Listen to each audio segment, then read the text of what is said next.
how big is the team criteria for you, Jeff, when you're analyzing these ideas? Well, in this type of a space, we're talking about cryptoeconomics. We got a lot of complicated things going on. We have cryptography. You have to have good programming. There's these economic incentives that are involved. There might be a lot of like game theory.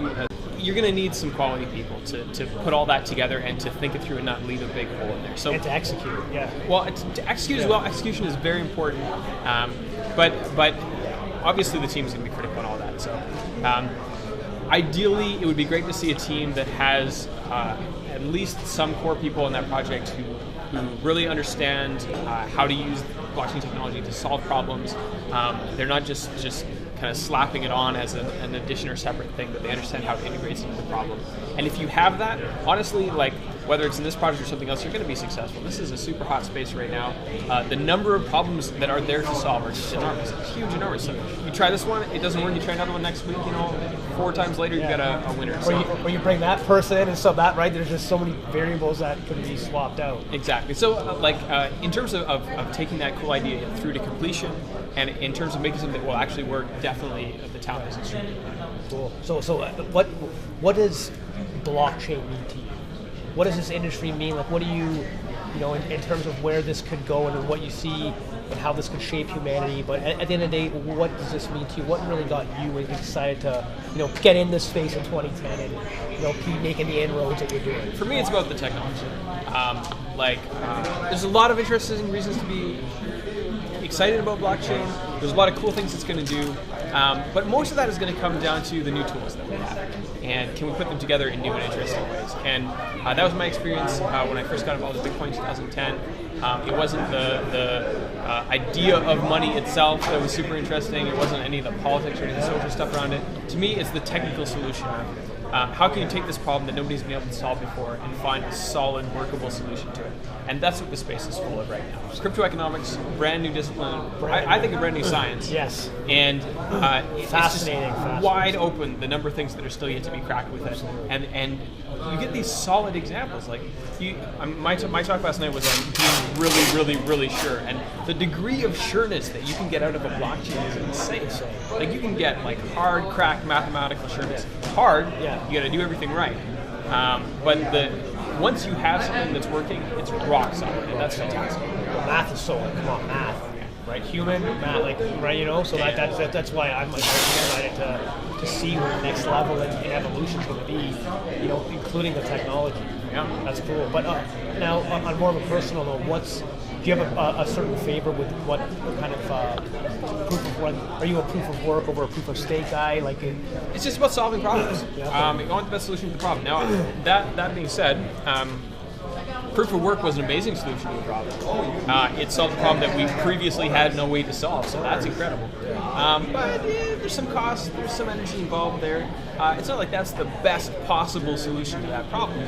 Proof of stake took everything that proof of work had and then added to it. The main advantage of proof of stake is you just get more leverage. You can have a more extreme difference between the rewards and the penalties. It's hard to enforce penalties in proof of work. You got to wait for people to actually do the work in order to not reward them for it as a penalty. That's not as strong as it could be. In proof of stake, you can have a big giant deposit, you delete it in an instant. It's hard to get sharper than that. And that basically just raises the cost of attacks. That's what all this stuff is about.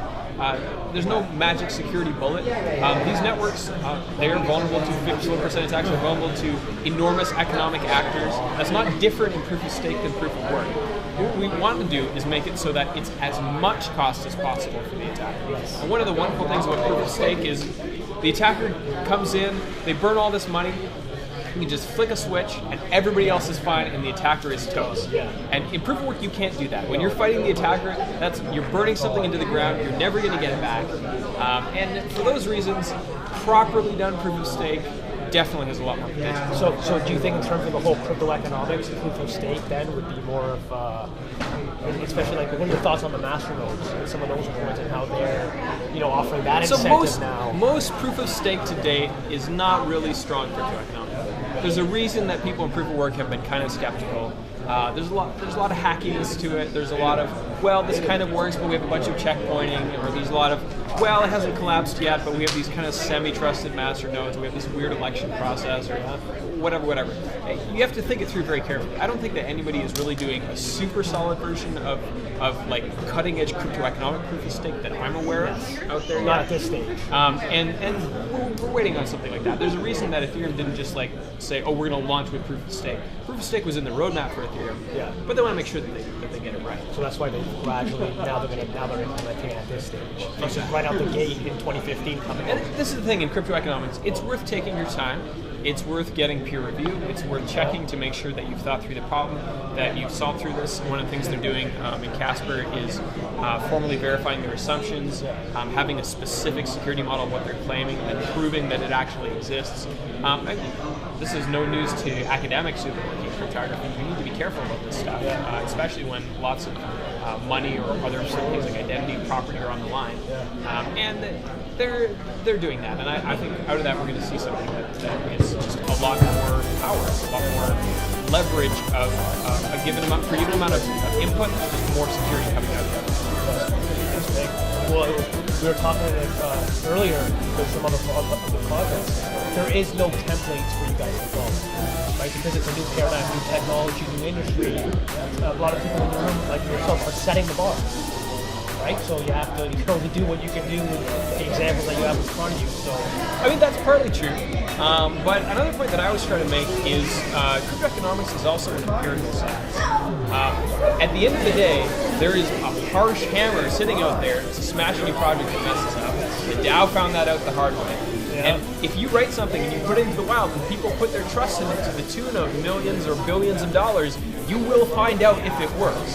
So the market will always. People are not setting the bar in this industry. The universe is setting the bar. We're still competing against it. And math and crypto economics is a pretty powerful tool, but at the end of the day, it has to actually be secure in practice, and that's something that you will find out.